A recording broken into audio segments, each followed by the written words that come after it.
Next up on the docket, we got Nick O'Brien. Nick is in his 5th year at Fresno State. Right now he works with baseball, wrestling, and women's lacrosse.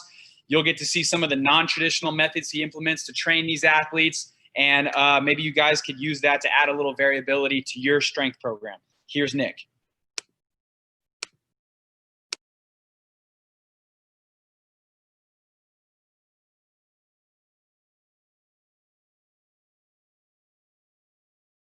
All right. There we go. All right. Thanks, Henry. And thanks, everybody, for tuning in.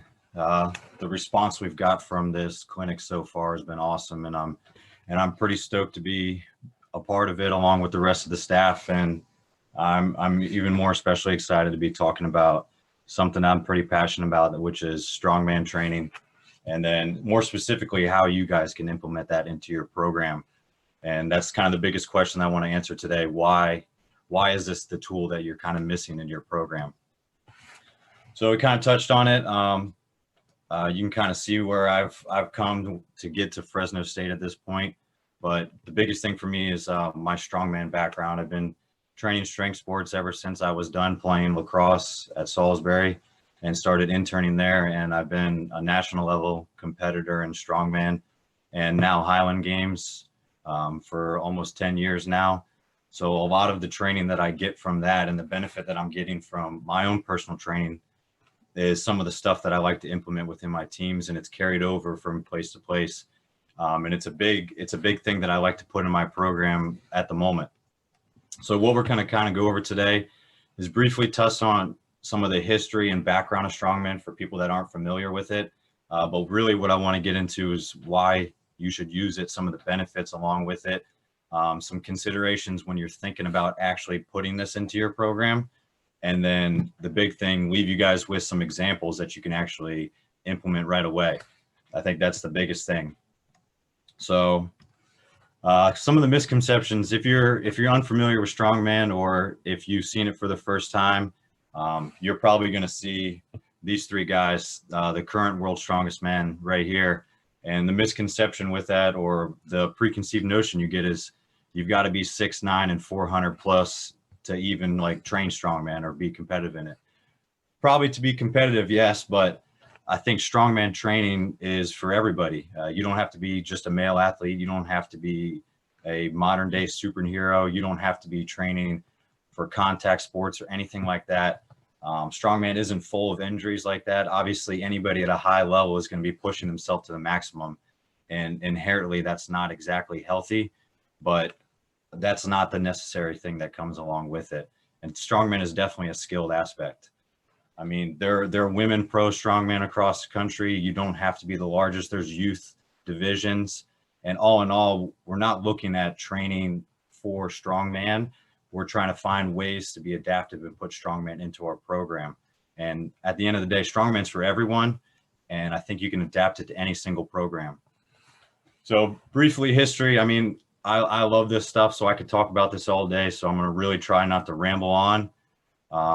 Like if you know this picture right here, it's good old Husfeld stone.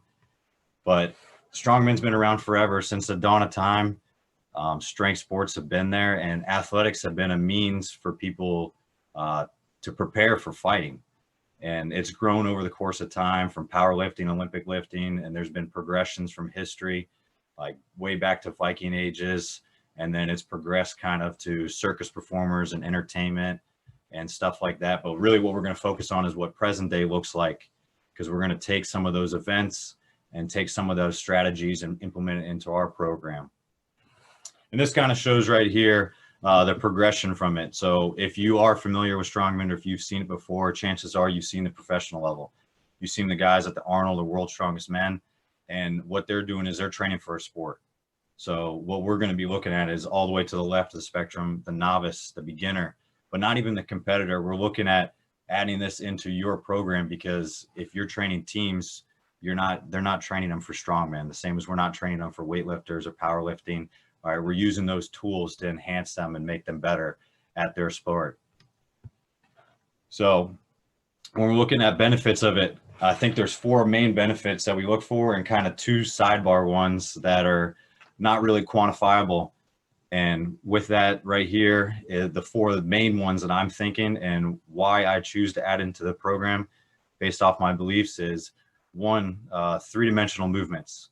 A lot of times when you're in the weight room, what you're doing is a lot of sagittal. All right, everything's up and down movement. You're squatting, you're benching, you're deadlifting, everything's static and in place. And strongman is very dynamic. There's a lot of movements. There's medleys where you're running, you're pulling, you're twisting, all right, you're manipulating odd objects. So just like Coach Ward said, like all those stabilizer muscles, everything that you're trying to enhance in your readiness, you can perform during your strength movements in the R4 through 6 protocol that we're trying to do with our program. The other big thing you're looking for is strongman has a huge variety.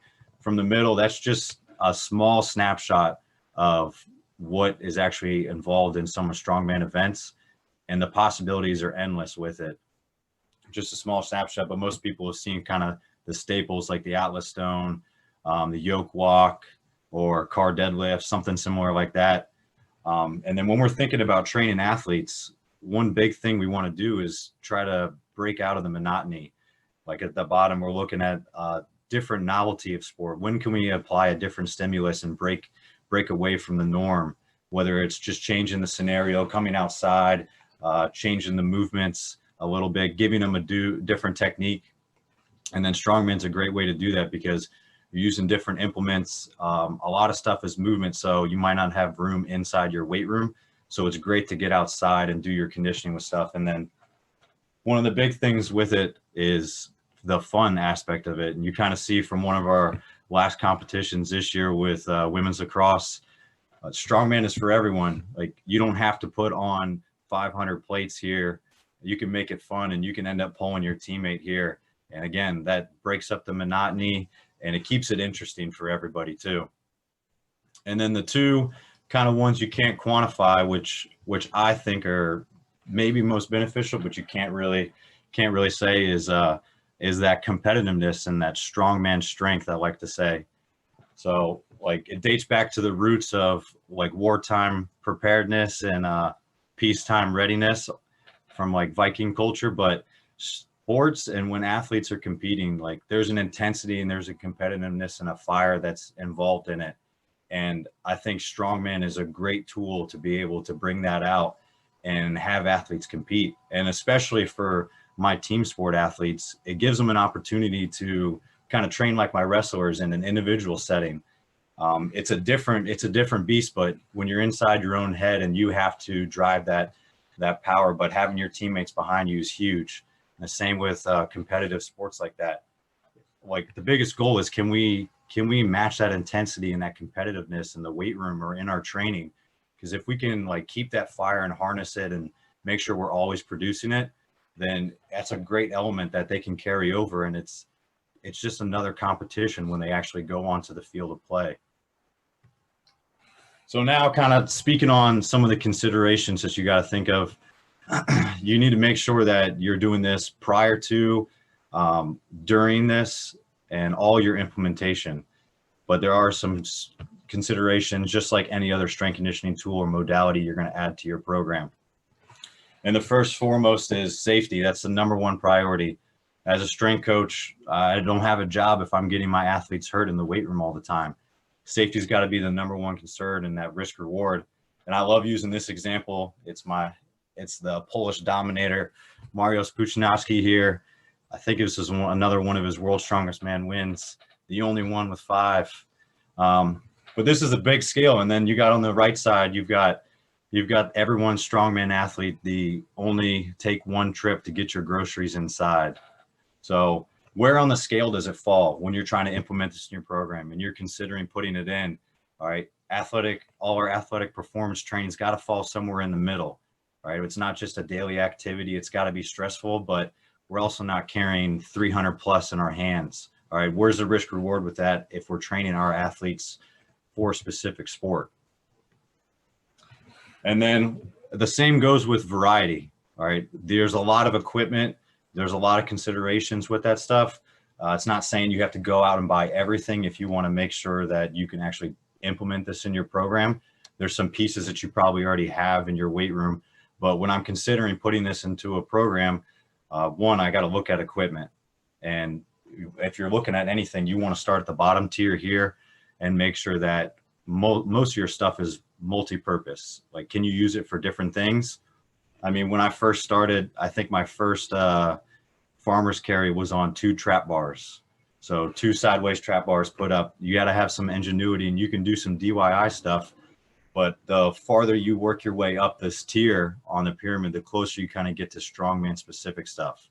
If you're considering implementing this program, you got to make sure that you have the space, because like we said, it's dynamic. So great tools to use are prowlers and sleds for conditioning and competition work. Sandbags are very versatile. But I think one of the biggest things that you want to add first are specialty bars, and they might not be specifically strongman unique, but they're multi-purpose. I mean, a trap bar you can do deadlifts with. It's a great position to put athletes in. And then you can do different pin pulls. You can do higher variation pulls from an 18-inch. And then you can do frame carries similar to farmer's walks. So it's a great piece of tool to kind of introduce them, and then still make sure that you can put that in rotation in your strength program. And then the next piece of the puzzle is where do you actually put this into your program? What phase are you actually using it in? And each one of my teams, we're kind of strategic with where we put this in our program. And with baseball specifically, we're using it throughout the whole fall. So I like to use it as a core tool, a teaching tool with them, some conditioning, and mostly competition. So a lot of what we do with them is competitiveness. We don't do a lot of pressing with them because we normally went with them anyway. So there's no need to add any strongman specific pressing with them, because it serves no purpose if we're not going to do that in our regular program. And that goes back into the safety. With lacrosse, we do it a little bit differently. We kind of bookend it between their fall period because of just the demands of their sport and how much they're running. And in the beginning in August before fall ball, we use it a lot as a teaching tool. So the new incoming athletes come in, and how can you carry this load? How can you carry this farmer's carry and be able to posturally control it, have good posture, be able to brace and breathe correctly. And then we superset that within their program. The older girls use it the same way. And then we just use it between their assessment period. And then bookending that on the back end, we use it some more towards our competition work and still integrating in with core. Wrestling's kind of fun because it's a mix between the two. A lot of what we do with them is we use it for competition work and conditioning. So you can use it pretty much all year round. We've used it as conditioning elements as just active recovery, a little bit lighter, kind of more manageable rest to work ratios. And then once we get closer to preseason, we're kind of attacking it. All right, 60 seconds max effort on work. All right, trading off with your partner, and then same thing, using it for core and conditioning work. All right, towards the end of the summer, and we give them off in the middle because they don't have access to that equipment so readily. With any tool you're going to add in there, you need to make sure that it fits within your periodization plan and you're following some guidelines and principles. Mostly when you're going to add this in your program for the first time, like again, you're not going to be trying to train a strongman. You're using strongman as a tool in your tool belt, like Matt's going to discuss later. So the biggest thing when you want to do is, what's your exercise selection? What's the volume? What are your sets and reps going to look like? How frequently do you plan on adding this in your program? And by far, I think the two most important ones is, what's the intensity? And we'll go over that next. And what's the rest? Because being able to control these lifts is a lot different. Squatting 10 reps is a lot different than carrying a sandbag on your chest where it's compressing you for 30 seconds. All right, it's a different adaptation.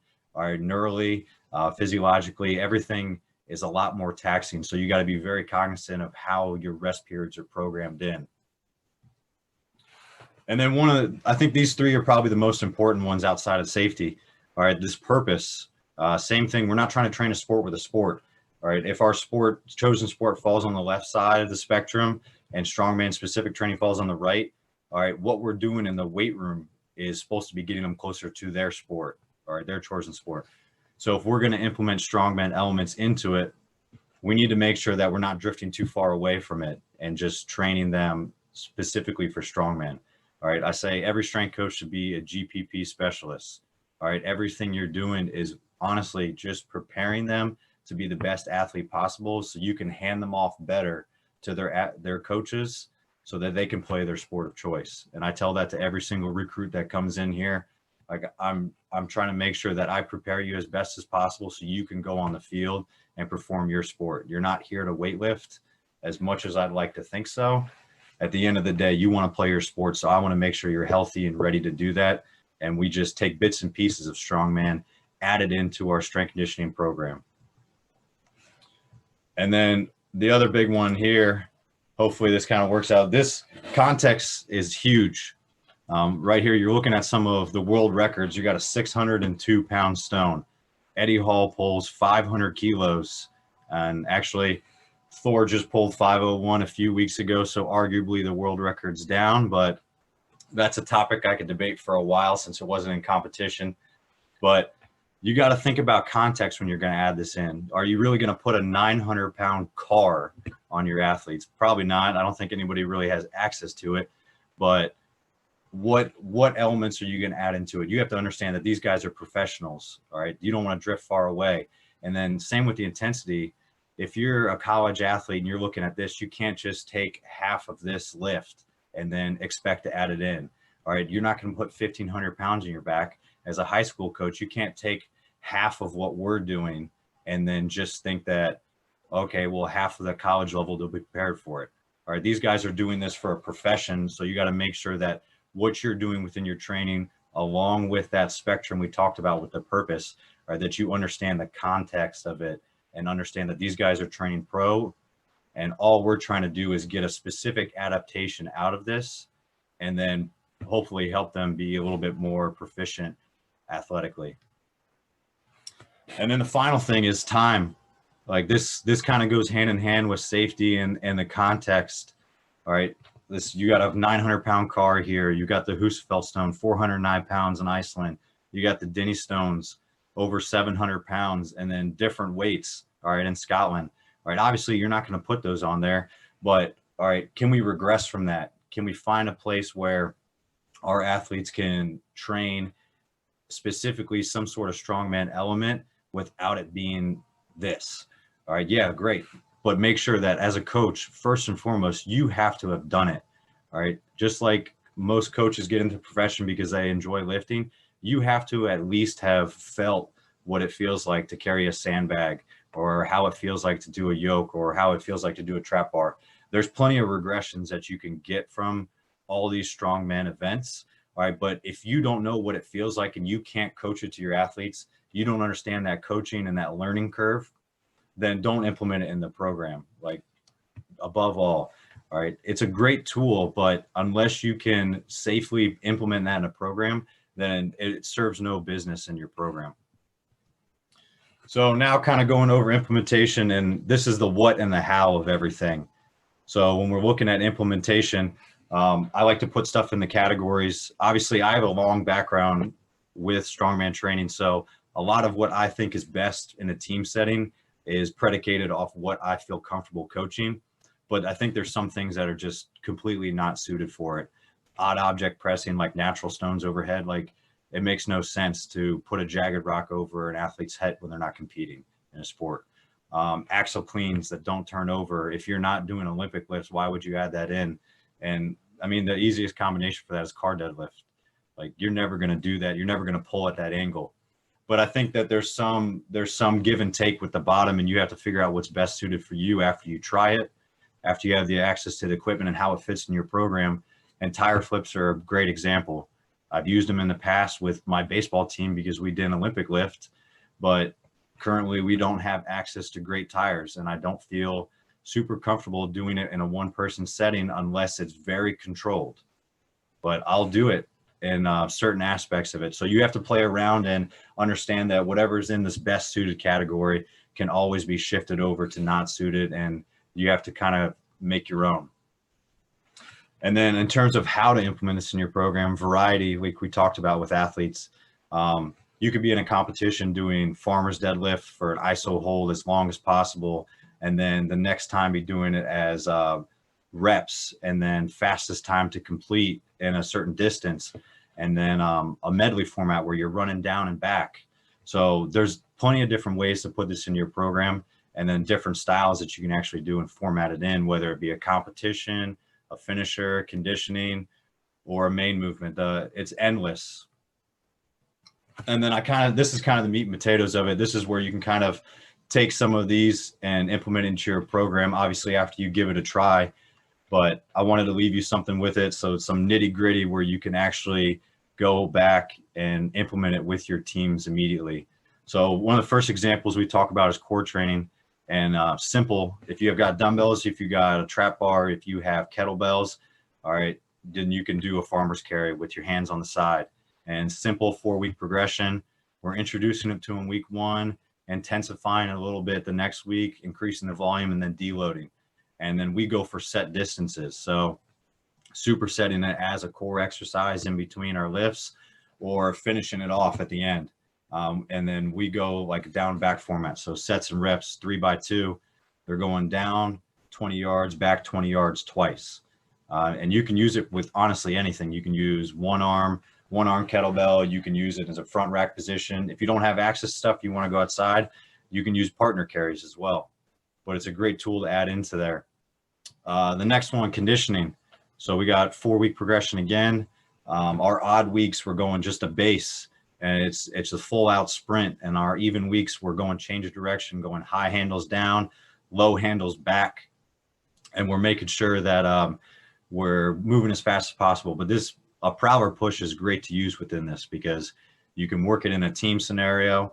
One guy's going, resting for the max amount of time. All right, maximum effort each time. And you can use this throughout the season because it's not going to beat you up as much as running is. So it's a great tool to add into the arsenal for any team.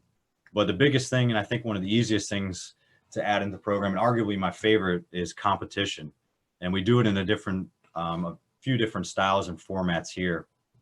So the first one we kind of do it with is wrestling with our weekly format. So here's a few examples. Each week we have something set up, and we've got a competition going, and the days are random. How we choose the teams are random, but we're trying to make sure that it's competitive, and we're integrating a few different strongman-esque kind of challenges in there. For example, just the rope pull. We got 2 teams going, pulling the sled to them, pushing it back, running back, tagging their partner. And this was kind of good. We got an even round going, and then the third finisher, I like to mess around with the wrestlers and put them in weird positions. So we got them on the plank position, doing 1-arm rows, pulling it down, and it was a grinder. But you'd be surprised how much benefit you get just adding 1 day in, just 1 day in for your program as a competition. And then we go through a monthly one with women's lacrosse example. Every year we have a turkey break tournament, which falls on our halfway point, or our half week before they actually go home for a break.